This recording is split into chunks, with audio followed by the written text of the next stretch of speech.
नमस्कार मंडळी. तर आता मी आहे ढेबेवाडीमध्ये आणि आज मंगळवार असल्यामुळे इथे ढेबेवाडीचा बाजार आहे आणि मी आता बाजार तळावरती आले आणि चला तुम्हाला दाखवते कसा आहे ढेबेवाडीचा बाजार.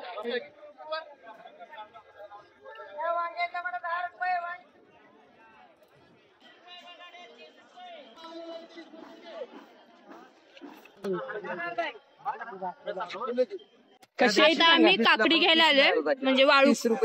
मला काकडी खूप आवडतात आणि या कवळ्या काकड्या तर खूप छान लागतात खायला. आमचा बाजार करून झालाय आणि मी दाखवते की आम्ही काय काय घेतलंय. तर ही पालेभाजी घेतले, त्याचबरोबर दाखव मी काय काय. शेवग्याची शेंग, काकडी, गवार, लिंबू आणि वांगी भाजी. तर आता हा सगळा बाजार घेऊन आम्ही जाणार आहोत मुंबईला, कारण गावच्या भाजीची चव ही गावच्या भाजीचीच असते. मुंबईला किती महाग घ्या, ती चव तुम्हाला मिळणार नाही. तर जाणार आता आम्ही हे सगळं घेऊन मुंबईला.